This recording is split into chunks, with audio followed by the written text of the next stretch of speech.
on discute et tout, voilà, on dans un resto, moi je sais ce que je mangeais, moi je mangeais un chili, lui je sais pas ce qu'il mangeait, je me souviens plus. Je crois que ça devait être une salade, un truc comme ça, bon c'est pas très grave, hein, c'était il y a longtemps.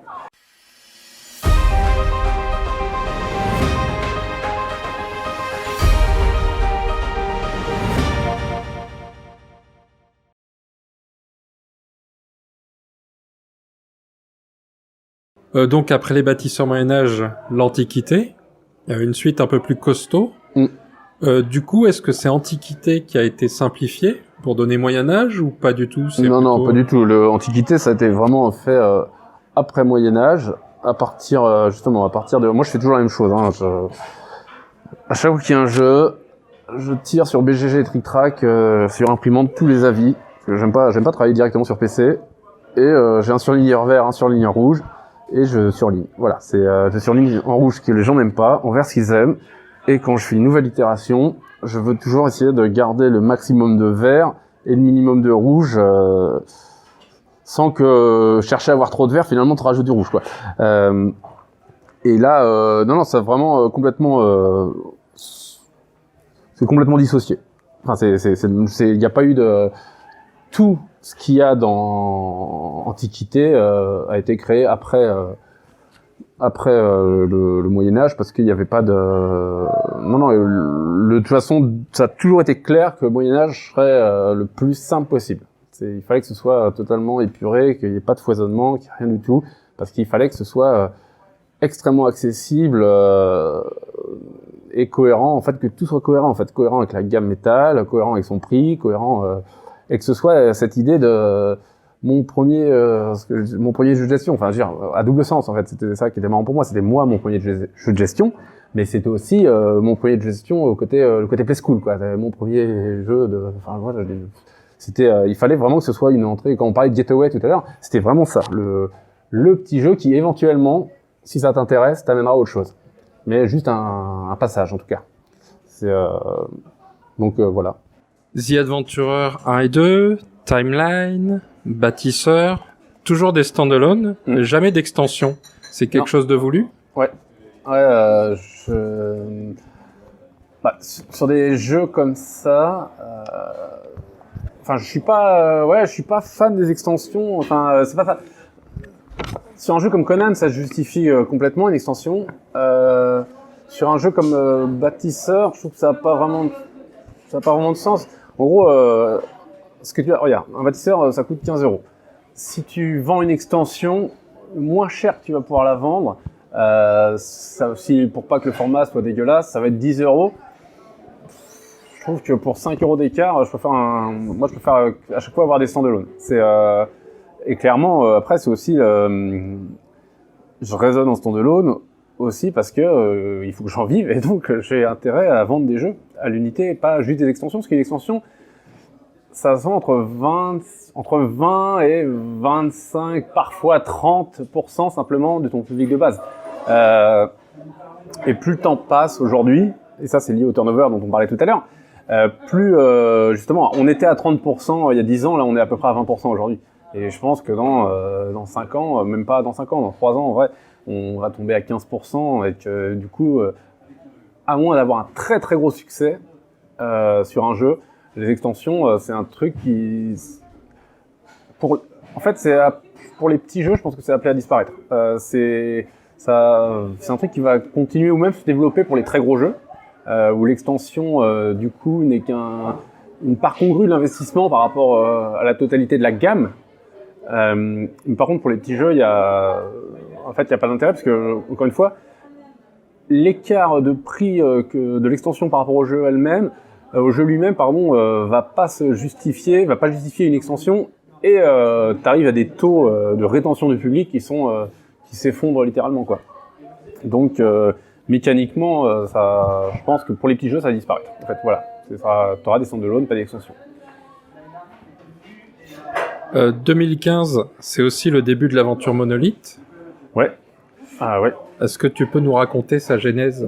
Alors oui, ça c'est compliqué encore. C'est la genèse, parce que je peux te raconter la genèse de Monolith à travers la genèse de Conan, parce que c'est vraiment Conan et Monolith, c'est intimement lié. Hein.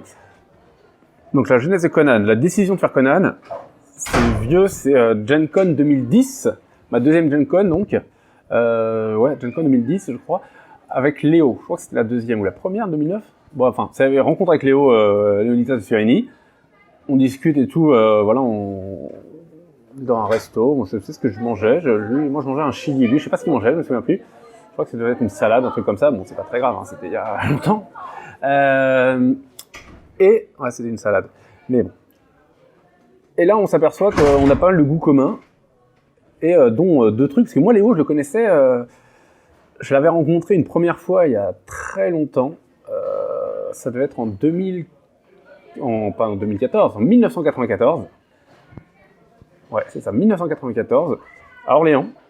Il accompagnait Tom Dowd, qui était l'auteur du jeu de rôle Shadowrun.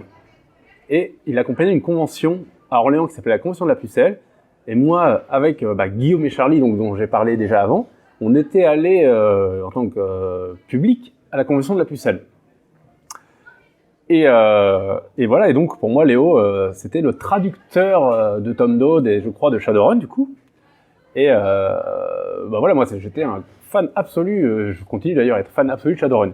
Et du coup, voilà, et là je débarque beaucoup plus tard, 15 ans plus tard, et je retombe sur Léo.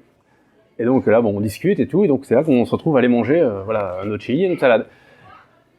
Et on s'aperçoit que, bien sûr, hormis le jeu de rôle, on a plein de goûts communs qui sont aussi liés quelque part aussi globalement au monde du jeu de rôle, et qui sont Conan et les zombies. Bon. Sauf que les zombies, on sait que David Preti, donc on parle toujours des mêmes personnes, hein, est en train de travailler avec la nouvelle boîte qu'il a créée, Guillotine Games, sur un jeu de zombies, Zombicide. Donc on se dit, là c'est dead, parce que...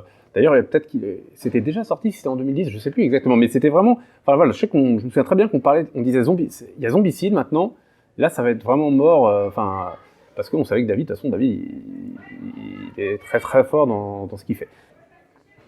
Et on s'est dit, autre passion commune, Conan, parce que moi j'avais j'avais tout lu, et j'avais beaucoup masterisé aussi GURPS Conan.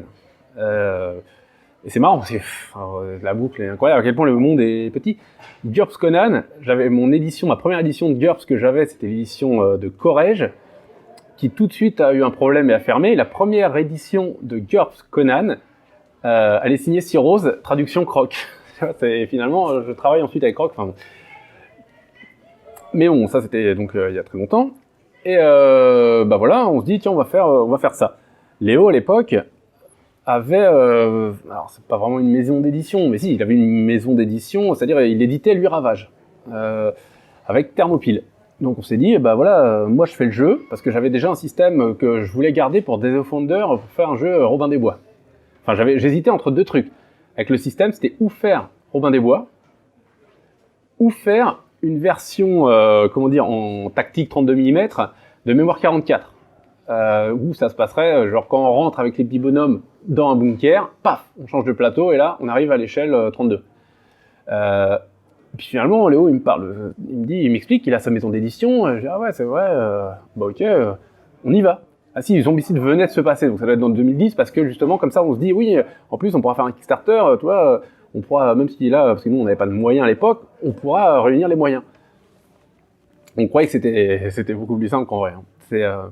Mais du coup, on y va, on se dit, ok, on fait ça, hop, on rentre, on n'en parle plus pendant un an.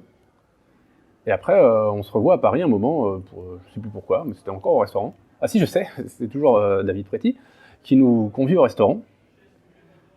Et non. Zombicide était peut-être, parce que Zombicide, il était peut-être pas sorti encore, parce que David nous parle justement de Zombicide à ce moment-là. Et en tout cas, je sais qu'après, on mange avec Léo, et on se dit, bon alors, on le fait avec Thermopyle ou pas, Conan?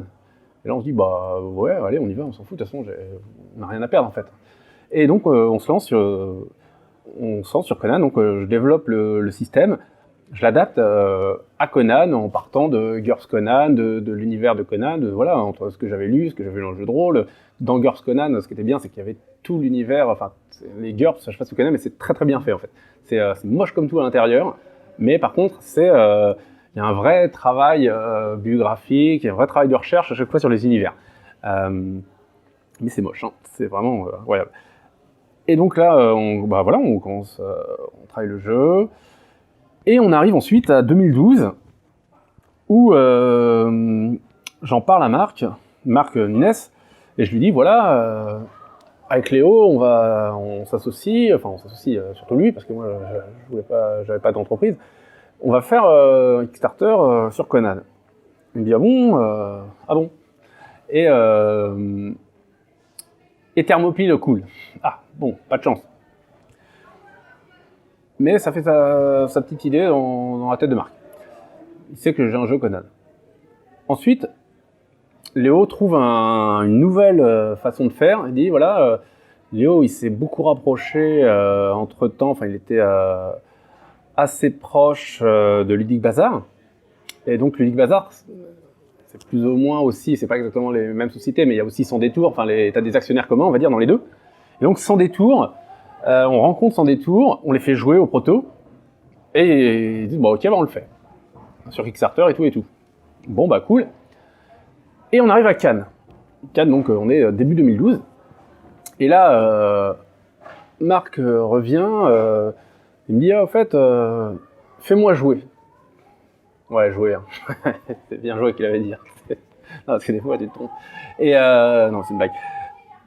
Et donc, je le fais jouer. Parce que, il me dit, fais-moi jouer. Il me dit ça juste avant Cannes. Donc, à Cannes, j'amène mon proto, je le fais jouer. Hop, on joue. Et ça se passe très bien. Il dit, bon, bah voilà, laisse tomber Sans Détour. Moi, je vais le faire. On va le faire. Je suis en train de monter un studio qui va être le FFG français. Donc, tu seras très bien chez nous. Et voilà, donc le studio, c'est Space Cowboy. Je fais, bon, bah oui, ça m'intéresse. Surtout qu'on négocie un truc, ouais, mais attends, moi je voulais le faire en tant qu'éditeur. Ah ouais, bon, bah on fait une belle négociation, on va dire.